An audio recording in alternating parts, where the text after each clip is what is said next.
우리가 하나를 다 보낼 때쯤 되면 나 예수님 잘 믿은 건 맞나? 나 1년 동안 잘 산 건 맞나? 그런 생각하게 됩니다. 그런데 그거 판단할 때 상당히 많은 분들이 막연하게 그저 한 회를 대충 훑어보며 생각을 하는 거죠. 감각적으로 그렇게 이해할 때가 많이 있습니다. 삶과 신앙을 짚어보는 이유는 내년이 더 아름답고 복되기 위함입니다. 그런데 그렇게 대충 반성하면 이게 우리 삶에 오히려 독이 됩니다. 반성이 오히려 죄책감을 만들어내고 실패감을 만들어내고 삶에서 상실감을 만들어냅니다. 그리고 막연하게 열심히 살아봐야 하겠다 하다가 연말에 가면 또 잘못 살았나 보다 그런 생각으로 우리 인생이 점철되게 되어 있습니다. 예수 잘 믿는 것 중요하고 성령 충만한 것 중요하고 신앙생활 잘하는 것 중요한데 이걸 따져보려면 좀 지표가 있어야 될 것 아니겠습니까? 그런 의미에서 우선적으로 짚어야 할 가장 중요한 핵심적인 지표는 무엇일까? 하나님과의 관계입니다. 관계를 이야기할 땐 두 가지가 고려되어야 하죠. 양과 질입니다. 첫 번째 질 말씀을 드리고 싶은데요. 우리가 하나님을 믿는다고 하는 것은 하나님을 신앙의 대상으로 바라보는 겁니다. 취미의 대상이 아니고 상거래의 대상이 아니고 비교해봐서 비교 우위에 있어서 우선적으로 선택한 대상이 아닙니다. 그냥 막연하게 존재만을 믿고 있는 대상도 아닙니다. 우리가 신앙한다라고 하는 것은 그 대상에 대한 태도를 말합니다. 우리 삶의 중심에 놓고 그리고 신뢰하고 사랑하고 그러나 동시에 두려워하는 그 대상을 신앙의 대상이라고 말하는 거죠. 그러니 여기서 질을 생각하지 않을 수 없습니다. 또 하나는 양입니다. 질로만 관계를 가늠할 수는 없고요. 양도 중요하죠. 제가 어떤 결혼하기 전 상태에 놓여 있는 남성과 여성을 알게 된 사연이 하나 있는데 이 두 분에게 고민이 많았어요. 참 좋은 분들입니다. 서로 사랑하고 서로 신뢰하고 시간을 잘 쌓아왔어요. 그런데 결혼을 앞두고 갑자기 한쪽이 사정이 생겨서 멀리 이사를 갈 수밖에 없었다고요. 서로 사랑하는 마음 태도 변하지 않았습니다. 그런데 공유 지점이 자꾸 약해지는 거죠. 같이 만나는 시간이 줄어들고 또 서로 추억이 잘 쌓이지 않으니까 만나면 서먹서먹해지고 대화가 단절되고 전에는 자주 만났는데도 할 얘기가 많았는데 자주 안 만났으니까 더 할 얘기가 많을 것으로 생각을 했는데 이야기가 연결되지 않는 거예요. 그러면서 고민하는 분들이어서 함께 기도를 한 적이 있습니다. 하나님과의 관계가 그래요. 관계적인 측면에서는 이 두 가지가 확보되지 않으면 하나님과의 친밀성을 확보할 수 없습니다. 양 부분도 마찬가지입니다. 이스라엘 백성들이 하나님 앞에 양으로 나아간 적이 있었어요.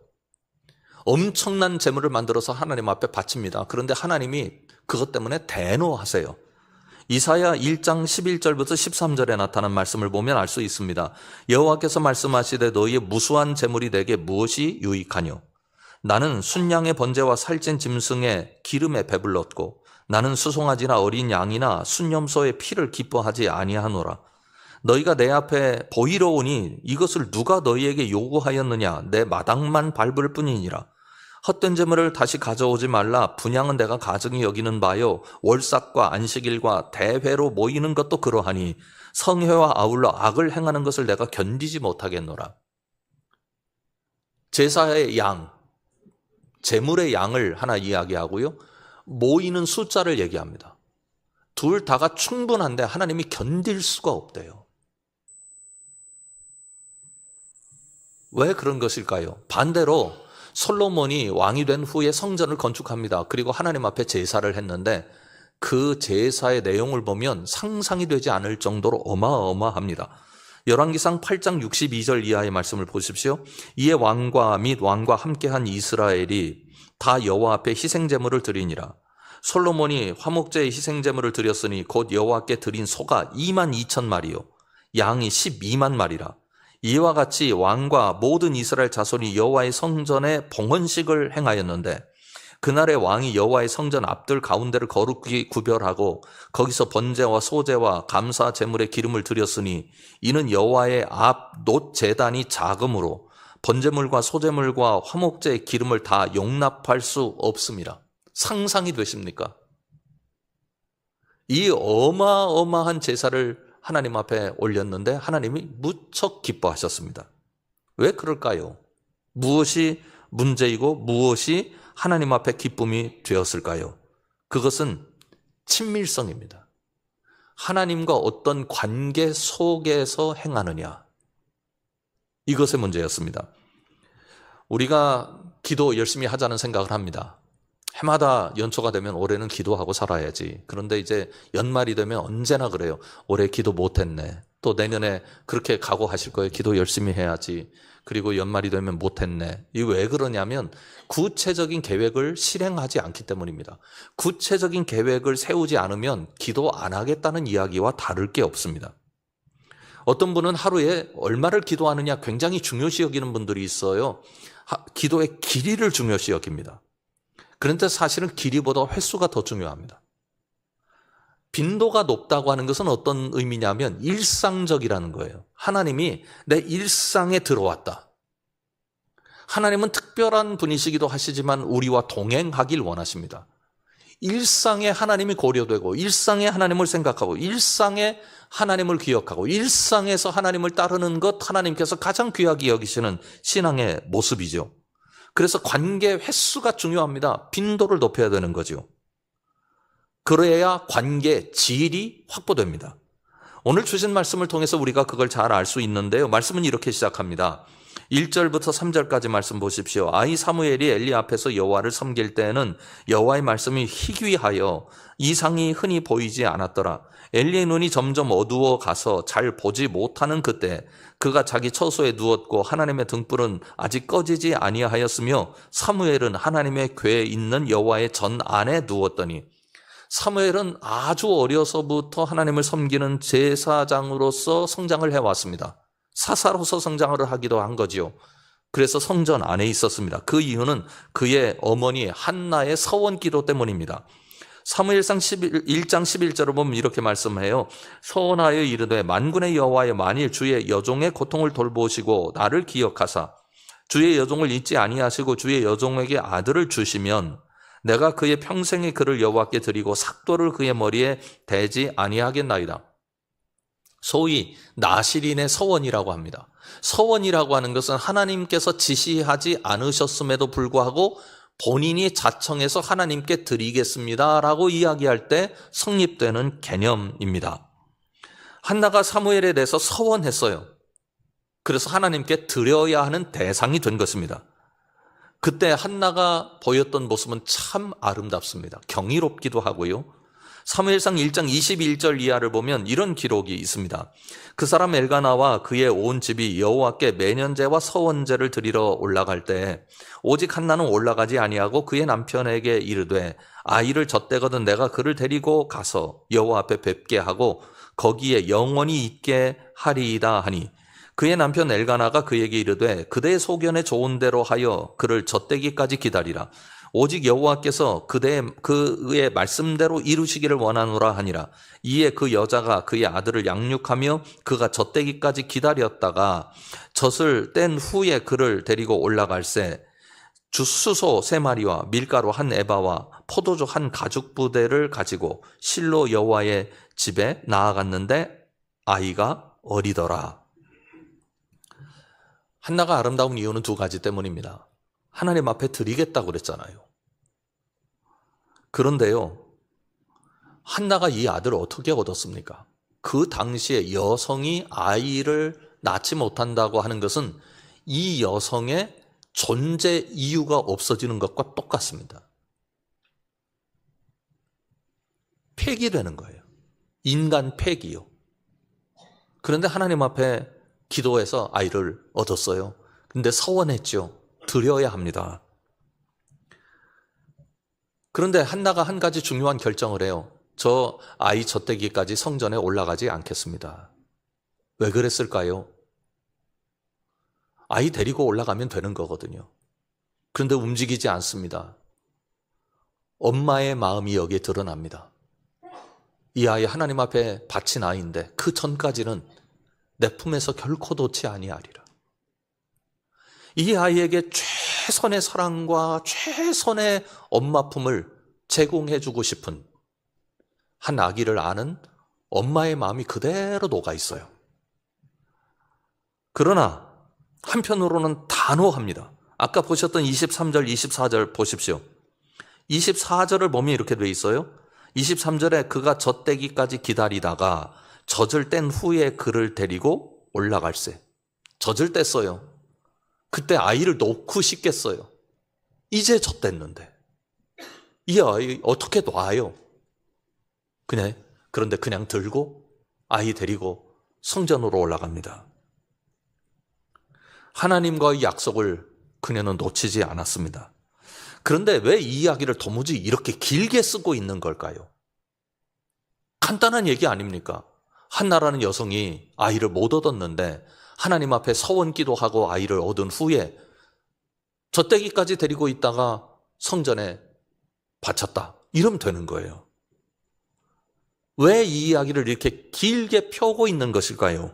이유가 있습니다. 아까 보셨던 1절부터 3절까지 말씀을 다시 보십시오. 한번 같이 읽어보겠습니다.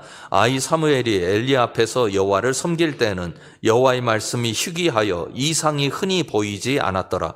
엘리의 눈이 점점 어두워 가서 잘 보지 못하는 그때 그가 자기 처소에 누웠고 하나님의 등불은 아직 꺼지지 아니하였으며 사무엘은 하나님의 궤에 있는 여호와의 전 안에 누웠더니. 아멘.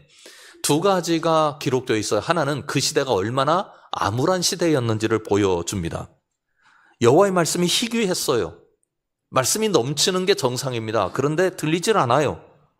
이상이 흔히 보이지 않습니다. 하나님께서 이상 중에 메시지를 주시고 이스라엘 백성들을 이끄셨는데 하나님의 발걸음이 없으신 거예요. 엘리의 눈은 점점 어두워져 갔어요. 이 말은 상징적인 표현입니다. 엘리의 제사장의 기능이 다 약화되고 말았습니다. 이렇게 이스라엘이 심각한 영적 질병을 앓고 있었다 이야기합니다. 그런데 여기에 희망의 불씨를 하나 주고 있습니다. 사무엘은 여호와의 궤에 있는 여호와의 전 안에 누웠더니. 그런 시대에 사무엘이라고 하는 한 사람이 여호와의 전 안에 있는 거예요. 일상 속에서 하나님을 만나고 일상 속에서 하나님과 교제를 나누는 한 사람의 이야기가 여기에 주인공의 이야기로 나타납니다. 4절에서 하나님과 사무엘과의 관계를 얘기합니다. 여호와께서 사무엘을 부르시는지라 그가 대답하되 내가 여기 있나이다 하고 하나님과 관계가 이렇게 직접적으로 시작됐습니다. 그런데 재밌는 것은 사무엘이 이 정도 성전 안에서 자랐으면 하나님께서 사무엘아 사무엘아 부르셨으면 즉각 대답하고 하나님 제가 여기 있습니다 이래야 된다고요. 그런데 사무엘이 엉뚱한 곳에 가서 제가 여기 있다고 대답을 합니다. 엘리에게 갔습니다. 하나님께서 부르시는 줄 몰랐던 거예요. 5절부터 그 이야기가 있죠. 엘리에게로 가서 이르되 당신이 나를 부르셨기로 내가 여기 있나이다 하니 그가 이르되 나는 부르지 아니하였으니 다시 누우라 하는지라. 그가 가서 누웠더니 여호와께서 다시 사무엘을 부르시는지라. 사무엘이 일어나 엘리에게로 가서 이르되 당신이 나를 부르셨기로 내가 여기 있나이다 하니 그가 대답하되 내 아들아 내가 부르지 아니하였으니 다시 누우라 하니라. 사무엘이 아직 여호와를 알지 못하고 여호와의 말씀도 아직 그에게 나타나지 아니한 때라. 하나님께서 사무엘을 부르셨는데 사무엘이 그걸 깨닫지 못해요. 그러면 허송세월한 겁니까? 여호와의 말씀이 아직 그에게 나타나지 아니한 때고 그가 여호와를 알지 못했다. 그러면 여호와를 알지 못할 것을 뭐하러 성전에 가 있습니까? 하나님께서 그에게 나타나지 않으실 거면 사무엘이 성전에 있어야 할 이유가 뭡니까? 그런데 보셨던 4절 말씀을 기억하십니까? 다시 보십시오. 여호와께서 사무엘을 부르시는지라 그가 대답하되 내가 여기 있나이다 하고 잘못 대답을 했어요? 알지 못했어요? 그러나 여호와께서 부르시는 그 자리에 사무엘이 있었어요. 왜요? 언제나 거기 있었으니까. 언제나 그 자리였으니까. 언제나 그는 하나님 앞에 그렇게 있었으니까. 성전에서 그는 기도를 배웠고 훈련을 받았을 것입니다. 날마다 일상을 하나님과 더불어 사는 삶에 관해서 교훈을 얻었을 것입니다. 그가 하나님을 정확하게 깨닫지 못했고 이것이 무엇인지 분명히 알지 못했지만 그러나 그의 몸은 그 안에 있었고 하나님 앞에 나아가는 것은 그의 일상이었습니다. 말하자면 하나님과 관계가 시작되고 그 관계가 녹있게 앞을 향해서 나아갈 수 있었던 이유는 사무엘이 날마다 그 자리에 있었기 때문입니다. 오늘 우리가 신앙생활을 할 때 무엇이 중요한가 말씀드리려고 할 때 제가 설교 제목을 111로 정했어요. 한 번이라는 의미를 3번 붙인 거예요. 우리가 하나님을 믿는다고 하는 것, 신앙생활을 한다고 하는 것, 예수 그리스도를 바라본다고 하는 것은 일상의 삶을 의미합니다. 그래서 적어도 하루에 한 번은 주님을 생각하고 한 번은 기도하자는 것입니다. 기도 외에 다른 방법도 얼마든지 있겠죠. 우리가 처음부터 기도할 때 하나님을 잘 알 수 있다고 생각하는 건 오산입니다. 우리가 기도 문구는 잘 정리해서 하나님 앞에 드릴 수 있을 거예요. 내 마음은 잘 표현할 수 있을 겁니다. 그런데 기도의 중요한 것은 기도 문구, 기도의 내용 이전에 하나님과의 관계입니다. 왜 우리가 기도하느냐? 하나님과의 관계 때문에 기도하는 거예요. 날마다 기도해야 되는 것, 하루에 한 번은 적어도 하나님 앞에 사랑을 고백하고 하나님과 나와의 관계를 경험하고 하나님께서 네가 나와 관계하기를 원하는구나 하는 하나님의 뜻을 우리가 받아낼 수 있으려면 늘 하나님과 관계 맺기에 집중해야 합니다. 하나님과 날마다 한 번쯤은 만나서 그것이 내게 즐거움이 될 때 어느 순간에 하나님의 역사가 우리 삶 속에 담깁니다. 사랑하는 우리 성함 식구 여러분, 하나님과의 관계하기를 즐거워할 줄 아는 그리스도인으로 살아가기를 주님의 이름으로 축원합니다. 사무엘과 하나님과의 관계가 어떻게 시작되는가? 8절 이하의 말씀을 보십시오. 여호와께서 세 번째 사무엘을 부르시는지라 그가 일어나 엘리에게로 가서 이르되 당신이 나를 부르셨기로 내가 여기 있나이다 하니 엘리가 여호와께서 이 아이를 부르신 줄을 깨닫고 엘리가 사무엘에게 이르되 가서 누웠다가 그가 너를 부르시거든 내가 말하기를 여호와여 말씀하옵소서 주의 종이 듣겠나이다 하라 하니 이에 사무엘이 가서 자기 처소에 누우니라. 여호와께서 임하여 서서 전과 같이 사무엘아 사무엘아 부르시는지라. 사무엘이 이르되 말씀하옵소서 주의 종이 듣겠나이다 하니. 참 아름다운 모습입니다. 이 말씀을 자세히 보셨습니까? 하나님이 사무엘을 부르시는데요, 서서 부르셨어요.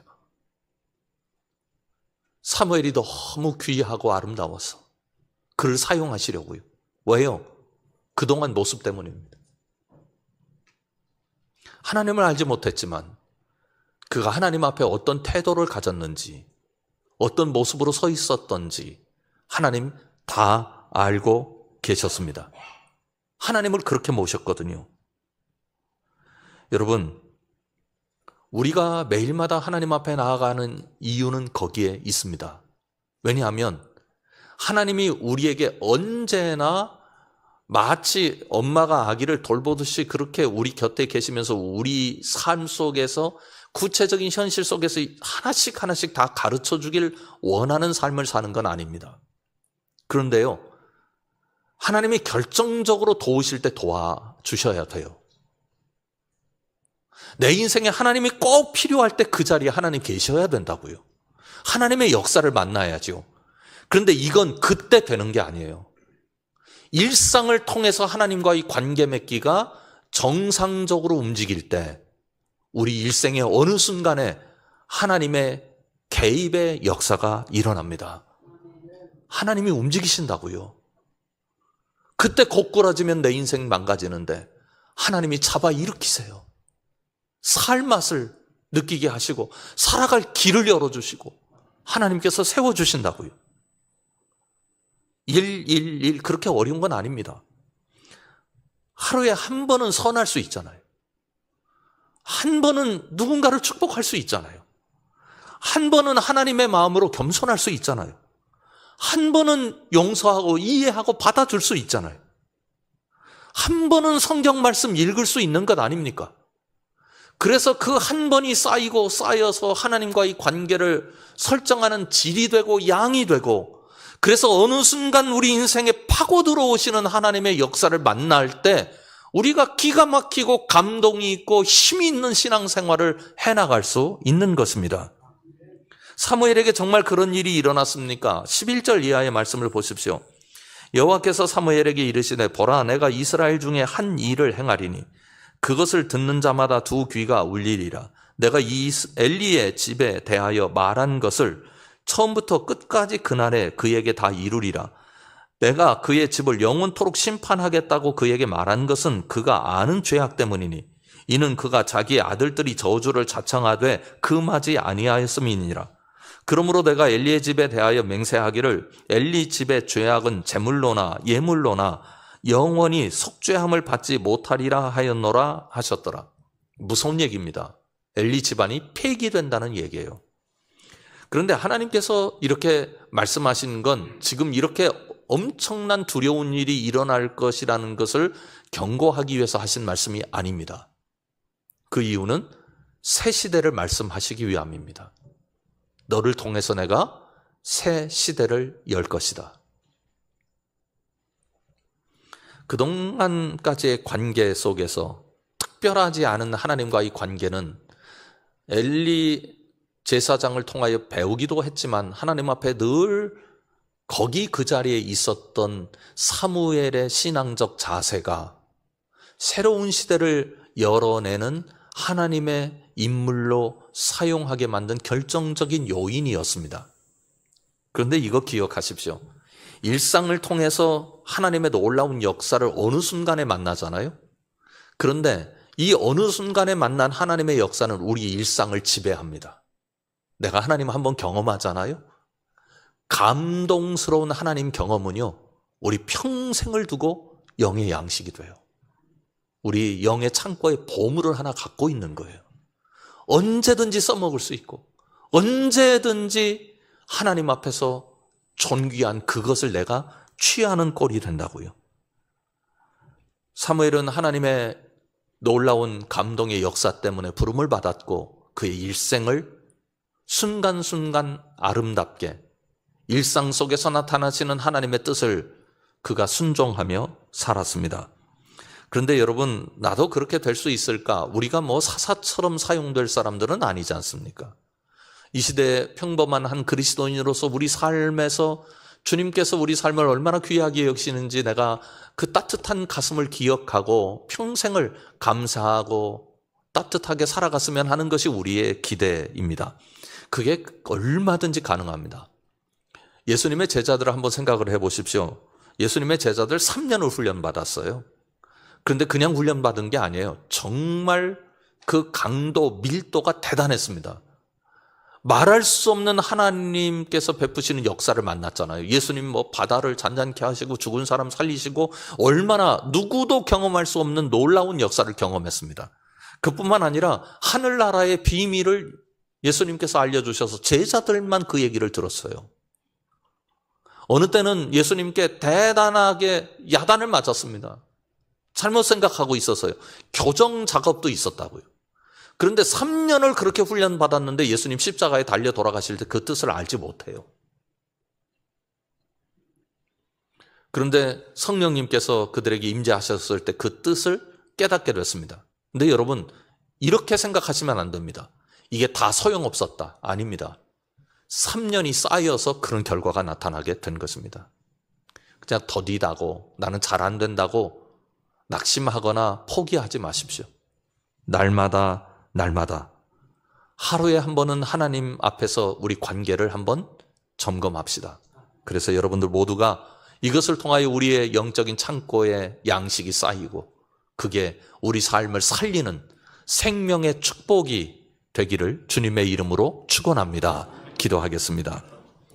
하나님 아버지, 우리 모두 주님을 신앙합니다. 아버지 하나님, 바라볼 수 있는 눈빛을 우리 눈에 가질 수 있도록 도와주시길 원합니다. 하나님과 일상적으로 교감할 수 있는 영적인 훈련을 우리 스스로 할 수 있도록 인도하여 주시옵고, 늘 그 순간순간마다 하나님께서 역사하시고 어느 순간에는 우리에게 놀랍게 나타나셔서 우리 삶에 놀라운 일을 일으키시는 하나님의 그 축복을 절대로 놓치지 않고 살게 하여 주시옵소서. 예수님 이름으로 간절히 기도드립니다. 아멘. 신앙생활 한다고 하는 건 뭔가 대단한 것을 하나님 앞에 하는 게 아닙니다. 일상 속에서 하나님을 기억하고 하나님과 관계하는 겁니다. 이 일에 여러분 모두 승리하시기 바랍니다. 지금은 우리 주 예수 그리스도의 은혜와 하나님 아버지의 놀라우신 사랑하심과 성령 하나님의 함께하심이 우리 일상으로 들어오셔서 우리와 동행하시길 원하시는 하나님을 기억하는 주의 사랑하는 모든 백성들 위해 지금부터 영원까지 함께 계시기를 간절히 축원하옵나이다. 아멘.